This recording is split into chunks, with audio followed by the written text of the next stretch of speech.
Olá, estamos aqui para mais uma edição do Panorama nesse novo formato. Eu aqui no estúdio e os nossos convidados à distância, porque afinal a pandemia do novo coronavírus ainda não terminou. Nosso programa de hoje quer falar de uma boa notícia trazida pelas últimas eleições. As nossas prefeituras e câmaras de vereadores estão mais diversas na sua representação. O número de mulheres, negros e representantes de minorias eleitos em 2020 é maior que os eleitos em 2016. Ainda estamos longe de uma representação proporcional à nossa população, mas já é um avanço. A diversidade nas eleições é o tema do Panorama, que começa agora.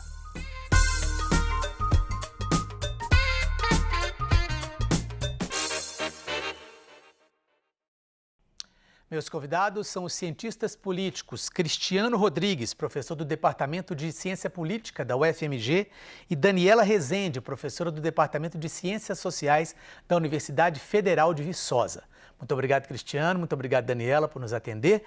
Eu queria começar perguntando o seguinte: esse ano nós tivemos um número maior de negros, de mulheres, de representantes de outras minorias sendo eleitos nas eleições municipais agora. Esse número ainda está longe do ideal, mas eu queria que vocês fizessem uma avaliação. A que a gente pode atribuir isso? Vocês acham que pode ter sido um fenômeno pontual ou pode ser algo que está criando uma tendência e que nós vamos ver as consequências disso em 2022, em 2024? Enfim, Daniela, como é que você viu esse aumento aí, no geral, de todas essas representações de minorias? Olha, a gente tem, primeiro, né, um crescimento das iniciativas, né, de incentivo a essas candidaturas, né? Então, nesse ano a gente tem uma série de projetos voltados a isso, mas também nós não podemos esquecer que nós temos nessas eleições de 2020, né, pela primeira vez também Fundo Especial de Financiamento de Campanhas, que é um elemento muito importante para a gente entender o aumento dessas candidaturas, né, ainda que o número de candidaturas não tenha se traduzido no maior percentual de eleitos de forma bastante expressiva. Então, acho que esse é um elemento importante. O TSE também vem aprimorando as iniciativas de fiscalização do cumprimento das leis de cotas, né, da prestação de contas eleitoral. Então, a gente tem visto uma série de iniciativas, seja por parte, né, do Estado brasileiro e da sociedade civil, que incentiva essas candidaturas, né, de mulheres negras, de homens negros, de pessoas LGBT. Então, eu acho que esse aumento que a gente observou, né, ainda que ele não seja tão expressivo, ele tem a ver com essas iniciativas. Cristiano, como é que você vê essa questão? É uma questão que você acha que pode vir a ser uma tendência para as próximas eleições? Primeiro, obrigado, né, pelo convite, por participar do programa, é um prazer estar aqui. E, continuando um pouco na linha do que a Daniela falou, eu também acredito que há outros fenômenos a serem analisados. Um aspecto importante, e aí dizendo muito sobre as candidaturas negras, né, e a análise que nós fazemos, é que aparecem mais candidaturas negras quando há mais vagas sendo disputadas. Então, o fato de ser uma eleição municipal, em que você tem mais de 5.500 municípios no Brasil, em que os partidos acabam exercendo menor controle sobre a escolha daqueles candidatos, faz com que o número de candidaturas negras seja mais elevado do que em outros pleitos, por exemplo, como seria para as assembleias estaduais, para o Congresso ou mesmo para os cargos executivos. O nosso olhar sobre esse aumento das candidaturas, ele precisa ser também, levar em consideração esse fato, de que ela não pode ser vista como uma tendência para outros tipos de eleição, porque o padrão de competitividade eleitoral ele vai ser determinante na escolha ou não de candidatos negros ou candidatas mulheres que sejam efetivamente competitivos. Então, dito isso, eu não acho que é possível entender como uma tendência, mas consigo entender como uma alteração da sociedade brasileira nos últimos anos. Eu diria, né, eu retomaria o ano de 2018, ele é um ano muito importante, por exemplo, para as mobilizações negras, especialmente aquelas de mulheres negras que têm a ver com o assassinato da Marielle Franco. Uma parcela das candidatas, especialmente das candidaturas negras que se apresentaram nesse pleito, que se sagraram vencedoras, são aquelas candidaturas que tentaram tomar o legado da Marielle Franco e levá-lo para outras arenas políticas. Nós temos ainda um movimento, né, que é o movimento das candidaturas coletivas, que é um movimento bastante inovador brasileiro, que se sagrou vencedor em 2016 aqui em Belo Horizonte e que acabou sendo replicado em outros estados como Pernambuco e São Paulo em 2018 e que agora se espalhou pelo país como se fosse um rastilho de pólvora. Então você tem vários fenômenos que têm permitido uma maior integração, uma maior participação de pessoas negras, especialmente mulheres negras, nas candidaturas. Isso é diferente da análise que eu estou fazendo sobre o fato de você ter menos competitividade nesse pleito específico. Para esse segundo aspecto, eu acho que é uma tendência sim. Né? As candidaturas coletivas, as candidaturas de mulheres negras, essas candidaturas mais voltadas para aquilo que eu estou considerando um legado da Marielle Franco ou para um tipo de articulação de um debate sobre raça e gênero, essa é uma tendência que vai permanecer por muito tempo e que vai passar a ocupar muitos espaços na política brasileira. Mas o aumento, né, geral de candidaturas negras, eu acho que ainda é muito novo para que nós possamos analisar como uma tendência. Pois é, Cristiano, Daniela, nosso espectador, eu queria mostrar um pouco alguns números sobre mais ou menos tudo isso que a gente está falando. Veja só alguns números que a gente separou para vocês. As eleições de 2020 tiveram a maior proporção e o maior número de candidatos negros já registrados pelo TSE. Exatamente 50% dos candidatos se declararam pardos ou pretos. As eleições de 2020 também registraram um recorde na quantidade de candidatas mulheres na disputa. 187.023 em todo o país. O número representa 1/3 do total das candidaturas. O número de vereadores negros que vão ocupar vagas nas câmaras municipais são 44,7% dos mais de 58 mil vereadores eleitos. Em 2016, eram 42,1%. Nas câmaras municipais, as mulheres vão ser 16% dos vereadores do país, contra 13,5% de 4 anos antes. Entre os prefeitos, 31,2% são negros e 12% são mulheres. Bom, queria voltar então com a Daniele. Vamos falar um pouquinho dessa questão da eleição das mulheres. A gente sabe que tem esses 30%, né, que a legislação exige de candidatas mulheres. E a gente também sabe que, infelizmente, muitas vezes esse número é apenas pró forma.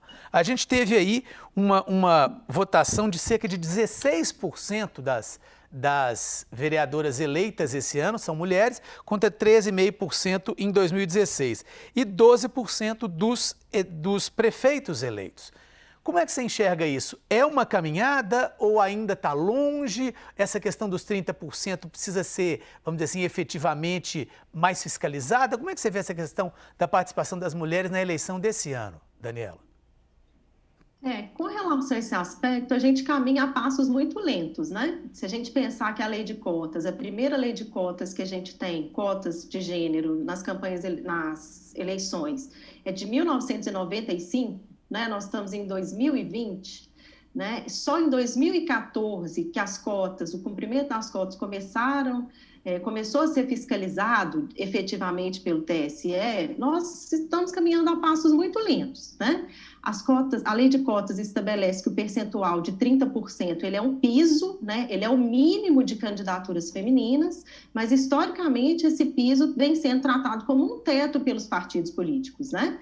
Então, a gente alcançou os 30%, né? A gente comemora, acha que é importante porque a lei vem sendo cumprida, mas a gente tem que lembrar que esses 30% é apenas o piso, é o percentual mínimo. As mulheres são mais de 50% do eleitorado brasileiro, né? E quando a gente olha para os resultados das eleições, esses 30% não se convertem, de candidaturas, não se convertem em 30% de eleitas, né? A gente conseguiu eleger 16% das cadeiras agora vão ser ocupadas por mulheres, que é um crescimento muito pequeno comparado com as eleições de 2016, em que a gente tinha 13,5%.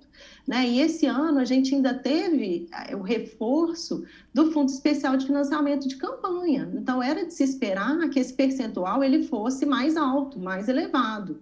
Né? Então, nós temos um grande desafio, né, que é o cumprimento das cotas, é os partidos tratarem esse percentual mínimo como um piso de fato, né, de promoverem ações de formação de lideranças femininas, de recrutamento de mulheres, de potenciais candidatas, de distribuição desses recursos, tal como a lei prevê.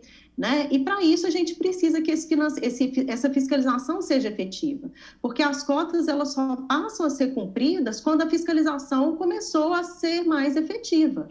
Né? E, além disso, né, apesar da fiscalização ela ter se tornado, né, mais efetiva, nós ainda temos o fenômeno das candidaturas laranja, né, que é uma forma que os partidos vêm encontrando de burlar a legislação. À medida que essa legislação vai se tornando mais restritiva, o volume de mulheres com uma votação inexpressiva, né, 0 votos, 3 votos, aumenta também.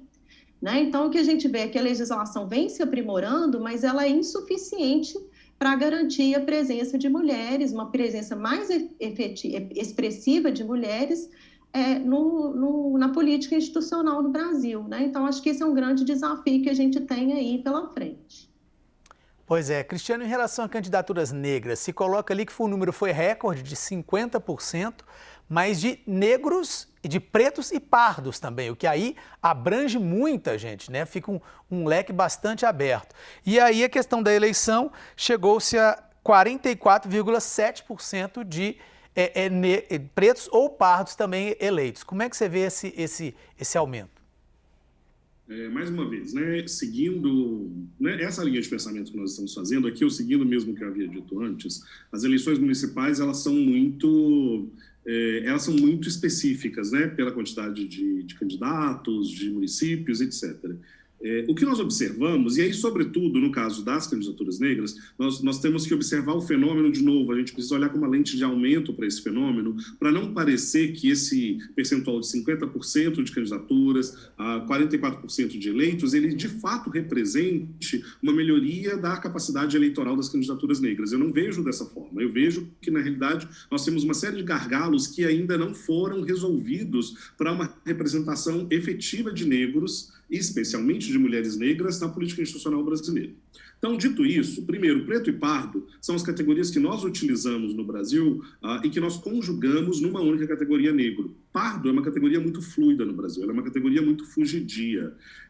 Alguém que pode ser considerado pardo no Rio Grande do Sul não seria considerado pardo, por exemplo, no Rio Grande do Norte ou no Amazonas. O que nós observamos quando você pega o mapa das candidaturas no Brasil é que as candidaturas pardas elas se apresentam, em maioria, nos estados do Norte e Nordeste brasileiro. Exatamente os estados onde você tem uma maior participação de população negra. Quando você chega nas regiões Sul, Sudeste e Centro-Oeste, esse número é bastante baixo, especialmente nas regiões Sul. Então, quando nós observarmos a taxa de conversão, né, das candidaturas para aquelas eleitas, a gente vai observar dois fenômenos. Há mais candidatos pardos que se elegeram do que candidatos pretos, e essas candidaturas bem-sucedidas, elas ocorreram mais nas regiões Norte e Nordeste no Brasil. Então, o país como um todo, ele não avançou na representação negra, né? Apenas aqueles estados onde a representação negra é efetivamente maior. Além disso, tem um terceiro aspecto, e eu preciso ressaltar ele de maneira muito veemente aqui, é que a participação das mulheres negras e das mulheres indígenas, ela representa quase que um traço percentual quando você analisar, né? No menos de 2%, ou por volta de 2% a 3% das prefeituras brasileiras eram administradas por mulheres negras até 2020. Eu não sei qual foi o percentual que foi eleito agora, mas esse é um percentual muito baixo. O número de mulheres negras também eleitas para as câmaras de vereadores é muito baixo, o que revela, juntando o debate que a Daniela tem feito aqui com o que eu estou fazendo, é que se você junta gênero e raça, você posiciona as mulheres negras numa situação muito difícil de representação política. E aquele sistema que opera para garantir a maior representação de mulheres, por exemplo, as cotas nas legendas, a distribuição proporcional do Fundo Especial de Financiamento de Campanha, não atende as mulheres negras, ele atende as mulheres brancas, prioritariamente. Aquele fenômeno, por exemplo, né, ou aquelas alterações que vão atender aos negros candidatos, no caso, distribuição proporcional de recursos, que é o que nós tivemos na última eleição, ele também vai favorecer, em sua maioria, homens negros, ou ainda pior, homens pardos, e não necessariamente homens pretos. Isso vai aumentar a capacidade eleitoral dos homens pardos, mas não vai significar um aumento da capacidade eleitoral de homens pretos e de mulheres pretas. A legislação, né, a participação dos partidos e vários outros fenômenos que dizem respeito à maior representação de mulheres negras e de homens negros também, ela precisa ser repensada à luz da interação entre raça e gênero.